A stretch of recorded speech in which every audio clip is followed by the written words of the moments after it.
kan orang-orang biasa, orang-orang kerja di biasa, PT. Kan ada karyawan PNS semuanya kan. Ini bahas susah. Lagi junior lu gimana sih? Kayak tadi, Bang, kita mau bawain bapak saya kerak telur, ibu saya Jawa. Jangan. Iya, tadi ada materinya ada tuh, ada. Iya, bapak saya kerak telur. Jangan. Misalkan gini, mau nggak dari gue? Nggak usah, Bang.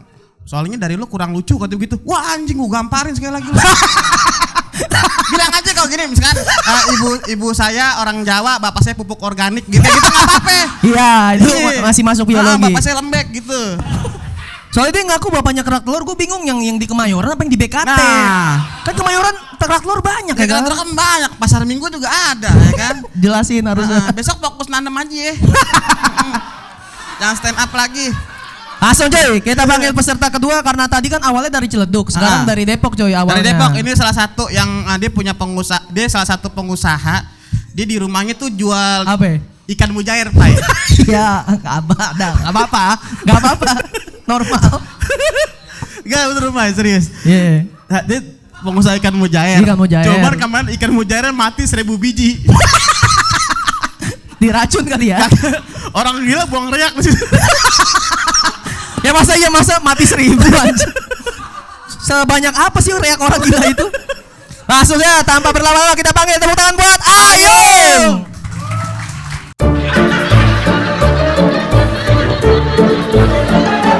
Gokil, Pevan keren banget, tepuk tangan dulu dong buat Pevan. Ya buat yang belum kenal, kenalin ya Bang, nama gue Ayung. Bener kata MC-nya ya, gue ini tadinya penjual ikan hias Bang. Sebelum main judi slot online. Setelah gue masuk ke dunia judi online dan sering kalah, sekarang gue malah jadi tukang ojek online Bang. Online juga sih. Cuma kerjaannya aja nih sekarang yang beda. Kalau ojek online gue nunggu orderan. Kalau judi slot, gue cuma nunggu skater. Tahu kan? Mana pas dapet skater masuk orderan. Emang gue main slotnya sambil ngojek Bang. Sambil ngojek. Tapi jujur gue gak apa-apa Bang jadi ojek online. Cuma gue ngerasa bodoh aja. Karena gue pernah lebih mentingin deposit daripada isi bensin. Gue gak peduli tuh motor mati di jalan, dikasih bintang 1 penumpang, diomelin Nadiem Makarim. Gue gak peduli tuh, gue gak peduli. Gue gak peduli, yang penting putaran spin harus tetap jalan Bang. Harus tetap jalan. Dan gue ini orangnya tuh apa tuh gampang ditipu Bang. Dongo banget ya kan. Kemarin aja gue habis ditipu sama joki slot. Sumpah di Allah ditipu sama joki slot gue dari Facebook. Anjing, nama grupnya tuh info slot gacor. Isinya tuh orang-orang tolol lah yang pengen kaya dari berjudi. Kayak gue sih. Iya kan, gue kenal dari grup Facebook ya kan. Gara-gara gue suka posting kekalahan. Ada yang ngechat, bos mau dijokin gak? Tapi kalau menang bagi 2 ya. Ya ampun, gue tadi gak percaya. Man gue pikir lagi, yang bener loh. Pasti menang gak nih? Pasti bos. Tapi kalau menang bagi 2. Yang penting amanah, kalau menang jangan kabur. Gran gue udah depoin Bang. Dia udah menang, anjing malah dia gak amanah. Dia yang kabur. Facebook sama WhatsApp gue diblokir. Dongo banget, kok bisa sih gue percaya sama orang yang gak gue kenal. Emang nih efek kecanduan judi slot tuh. Selain duit kita bakal habis, kita juga bakal jadi dongo Bang ternyata. Kalau yang jadi dongo ya kan. Iya gue juga udah capek sebenarnya main judi slot online. Cuma gue bingung kenapa gue balik lagi main ya. Bodoh banget. Ibarat cinta nih, gue udah disakitin sama perempuan. Tapi gue masih balik lagi Bang. Gue sebodoh itu kalau udah cinta. Makanya gue mikir apa jangan-jangan gue udah cinta kali ya sama kakek Zeus. Emang sih rambutnya panjang. Cuman kakek Zeus kan bewokan anjir. Masa gue cuma bewokan. Ya anjir hampir setiap hari gue mainin. Karena gak main sehari aja bunyi pecahan slot suka ngantuin kuping gue. Gue lagi ngojek, cering jeder. Gue berasa dipanggil-panggil. Ayo Yung main depo lagi, hari ini lu pasti menang. Ya ampun. Yang gue rasain juga kalaupun menang duitnya bakal balik ke judi-judi lagi. Gue udah ngerasain Bang menangnya walaupun lebih sering kalah sih. Kalau kalah juga suka gue melin tuh admin slotnya. Emang situs anjing lu bangsat. Gue depo mulai nih kagak menang-menang. Dibalas sama adminnya. Lu mau tuh dibalas apaan? Coba bermain dengan santai bosku.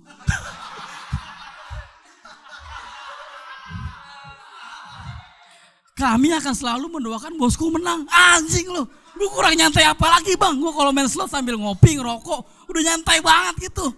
Udah gitu bikin gue udah pakai bilang kami akan selalu mendoakan bosku menang. Dia kan bandar ya, masa doain gue menang? Tapi waktu itu gue percaya lagi. Ini saya emang gue bang yang dongo, emang gue yang dongo. Emang tuh main slot harusnya buat hiburan aja. Tapi begonya gue udah nganggap ini sebagai mata pencarian. Gak tahu kenapa deh bang, setiap kali mau main kayak yakin menang. Malam takbiran aja, hiburan orang-orang mah pada main beduk. Sedangkan gue malah main slot. Berharap menang itu nyari THR. Gue mainin sampai pagi. Sampai tiba sholat waktunya Idul Fitri. Dan gue kalah. Lu bayangin, di hari kemenangan anjing.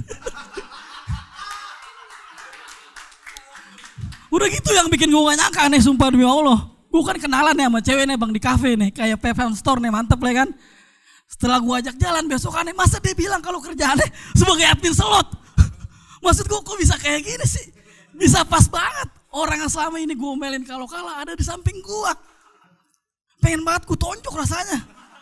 Tapi gue mikir, wah siapa tahu kehadiran dia bisa bikin gue kaya nih. Udah receh juga bisa jackpot. Tapi gak taunya sama juga bohong bang. Dia gak bisa bantuin gue menang. Malah yang ada nyuruh gue buat berhenti main slot. Katanya pindah aja main poker. Anjing lu, ini kan judi-judi juga maksud. Bukan ngasih solusi. Apa jangan-jangan ini rencananya bandar kali ya? Ngirim dia bikin supaya gue harus tetap berjudi gitu. Pantesan aja gue kalau jalan makan suka dibayarin. Awalnya gue pikir dia baik. Tapi makin kesini gue mikir, lah dia kan admin slot. Gajinya dari orang kalah main slot. Sedangkan gue kan main kalah mulu. Ini kan sama aja dibayarin gue. Pakai duit gue juga maksud. Gue ayo thank you.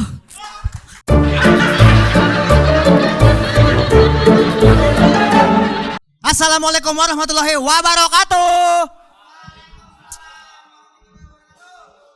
Ya kenalin semuanya teman-teman yang belum kenal, nama gue Isvan. Gue nih anak seorang ustadz yang dicap bandel sama bokap gue bang. Dan gara-gara gue dicap bandel nih, bokap gue sering berpikiran bahwa dosa sama kenakalan itu adalah hal yang sama. Dia sering banget ngomelin gue gara-gara hal-hal kecil gitu, dosa-dosa kecil. Kayak salah satunya, nggak masuk kamar mandi pakai kaki kanan. Gue pernah waktu itu kagak sengaja bang, masuk kamar mandi pakai kaki kanan. Baru nyelangkah satu langkah, set, tek. Tiba-tiba bokap gue ngomel. Astagfirullahaladzim Ispan, jadi anak bandel banget lu. Gue masih di dalam. Tak dulu.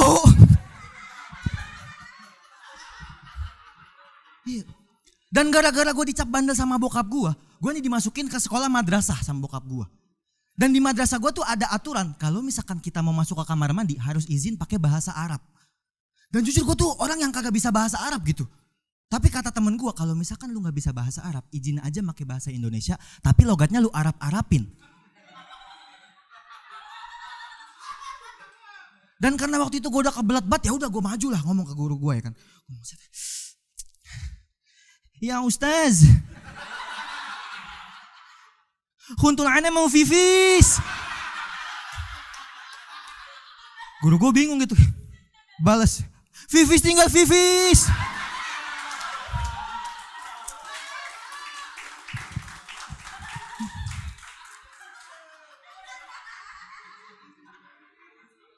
Dan sekarang udah masuk mau akhir tahun gitu, mau masuk liburan akhir tahun. Dan jujur momen liburan adalah momen menyebalkan bagi gue bang. Karena setiap musim liburan, bokap gue selalu ngajakin gue buat wisata religi, ziarah kubur ke makam Wali Songo. Jujur di situ gue selalu bete gitu. Alasan bokap gue ngajak katanya walaupun kita jalan-jalan kita tetap ingat mati. Tai kotok.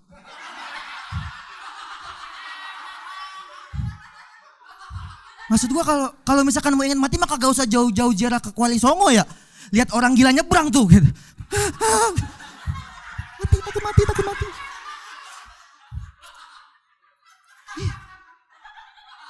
Lagian namanya doang gitu, wisata religi. Tapi kagak ada wisata-wisatanya, kagak ada hiburan-hiburannya.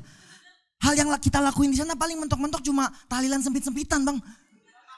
Paling sama muhasabah gitu yang sampai nangis-nangis tahu ya. Gue terakhir ngikut bokap gue pas lagi momen muhasabah. Bokap gue nangis kenceng banget, kejar banget. Gue mah biasa aja gitu. Tapi makin lama muhasabah, gue makin sedih. Akhirnya gue ikut nangis. Di situ bokap gue langsung ngomong gitu. Sedih banget ya Pan. Jadi keinget kan perjuangan Wali Songo negakin ajaran Islam. Enggak Pak. Kita ketinggalan rombongan ini. Bapak nangisnya kelamaan sih.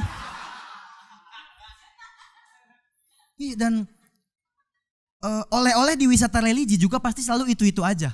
Selalu hal yang berkaitan sama ajaran Islam. Kayak baju koko, peci, boxer Gus Dur gitu-gitu. Tapi terakhir gue ngikut bokap gue, ada satu di tukang oleh-oleh, satu tukang stroberi. Waktu itu gue penasaran, gue tanya tuh. Gue beli gitu kan, terus gue tanya. Mas, ini di antara sekian banyak pada dagang-dagang aksesoris baju gitu, kok mas dong yang dagang stroberi dah? Iya mas, sebenarnya saya mau ke puncak. Di mari laku. Kiai demen yang asem-asem kali ya.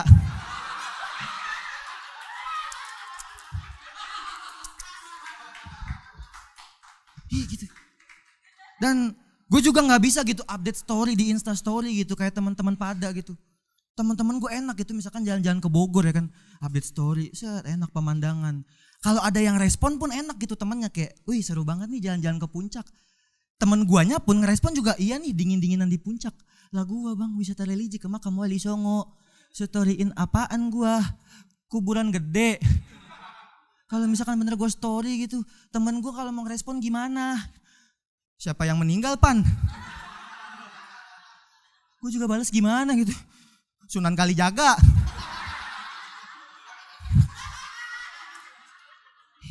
Gue juga nggak bisa gitu cerita pengalaman liburan kayak teman-teman gue pas masuk sekolah gitu. Temen gue enak gitu misalkan ada disuruh sama guru gue kayak, ya hari ini kita cerita pengalaman liburan, Ilham maju cerita pengalaman liburannya, temen gue maju. Kenalin teman-teman, nama saya Ilham. Liburan kemarin saya diajak orang tua saya pergi ke Dufan. Saya baru tahu ya, ternyata Dufan singkatannya dudukin Fanta. Terus gue gimana bang? Gue maju gitu. Kenalin nama saya Ispan. Liburan kemarin saya diajak orang tua saya pergi ke makam Wali Songo. Kata Wali Songo, dia pengen ke Dufan. Penasaran sama roller coaster kayaknya dah. Gue Ispan, thank you. Oke, terima kasih untuk Ispan. Ayo Ayung, kesini Ayung. Ayung ke. Mantap. Oke, untuk juri pertama disilakan untuk Mas Pur. Mas Pur silakan dikomentari. Ya, saya mencatat ini sih lebih ke tempo penyampaiannya si Isfan ini enak dibanding si Ayung. Tapi materi yang disampaikan Ayung itu menurut saya itu sangat menarik. Dalam waktu beberapa menit yang diberikan itu membahas tentang slot gitu. Sementara diakui atau nggak diakui slot itu emang deket sama kita gitu, kehidupan kita. Bahkan gue juga sering di WhatsAppin sama admin slot gitu. Sampai kadang bini gue cemburu. Kak mau saya bantu kak? Mau bantu apa lu? Ini slot. Gue bilang. Dan biasanya orangnya cakep-cakep kan, emang iya itu dia gitu. Dan itu sangat relate banget gitu. Cuman di saat lu menyampaikan materi itu, kalau menurut gue agak kurang. Secara pembawaan udah santai, udah enjoy. Gue ngelihatnya udah begitu. Cuman sebenarnya masih ada hal yang bisa ditekankan lagi untuk bisa menghasilkan tawa yang luar biasa gitu loh. Kalau menurut saya begitu. Dan si Ispan ini oke juga dengan penekanannya, temponya, mainnya cepet, pelannya itu enak banget dinikmatin. Dua-duanya gue suka, secara deliverynya gue suka, tapi secara teknis gue nggak tahu ya, nanti ada ini ya Fahri ya.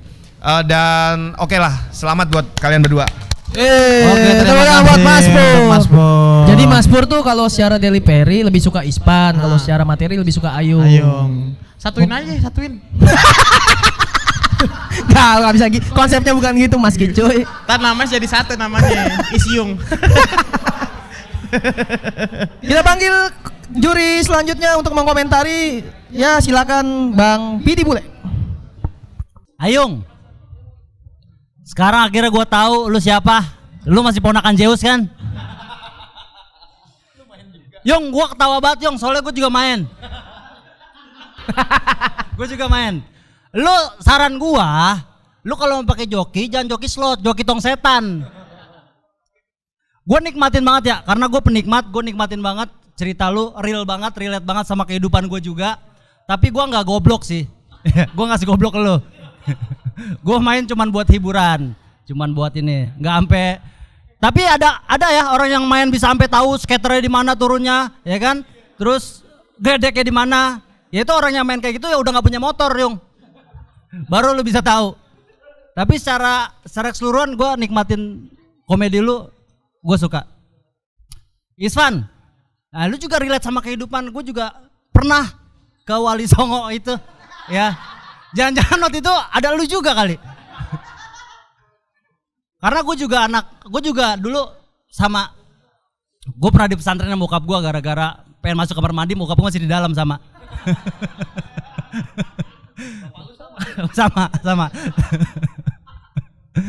Ya gue juga nikmatin sama komedi lu. Dua-duanya menurut gue bagus. Dua-duanya bagus. Ya nanti kalau masalah teknis biar Fahri yang gini.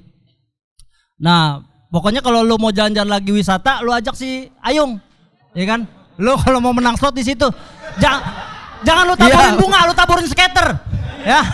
Oke, thank you dari gue gitu aja. Oke, terima kasih buat Bang Pidi. Selanjutnya untuk Mas Pari Purnomo. Mas Pari Purnomo. Oke, tepuk tangan lu dong buat mereka berdua, gokil. Ayung dulu ya, Ayung. Kalau gua sih relate materinya relate. Karena emang kita gitu tuh kalau main slot ngentot emang ya. Kita depo cepet ya kan, awalnya niatnya udah cepet aja yang 900 buat ntar ya kan. Nggak tahu habis semuanya bangsat. Relate sih, cuman ini gue buat, maksudnya bukan buat acara ini doang ya, maksudnya buat kedepannya ya. Kadang ada materi yang kayak gitu tuh kadang nggak di semua tempat tuh relate. Misalnya kayak lu nanti misalnya ngejob di SMA. Ini gue ngomongin ke depannya bukan ini ya. Maksudnya lu ngejob di SMA atau di tempat-tempat kayak Alim-alim ya. Ya. Tongkrongan kiai. Ya. Mungkin kan diundang 1 Zulhijjah ya kan. Kita nggak tahu kan. Maulid. Iya, kita nggak tahu. Maksud gua, tapi relate banget, deket gitu. Emang kadang penonton ada yang nggak relate kayak skater gitu, mungkin yang cewek juga nggak tahu kali. Gitu. Ya jangan main semua. Yang cewek admin ya. Terus kalau misalnya si Isvan ya. Isvan, gua nulisnya LPM rapet, premis bagus, buka setup tenang banget. Tepuk tangan dulu. Gua kalau ngelihat lu stand up kayak gua ngerasain gua lagi stand up gitu. Gua tuh selalu ngebuka dengan gitu premis, terus udah gua setup tenang aja. Terus punchline lu juga gede-gede banget gitu. Kalau kita layerin tuh udah layer ketiga ke atas gitu. Maksudnya dari penonton biasa aja nggak nebak itu. Gua aja yang komik aja yang pikiran punchline kaget sih. Udah keren banget Isvan. Oke.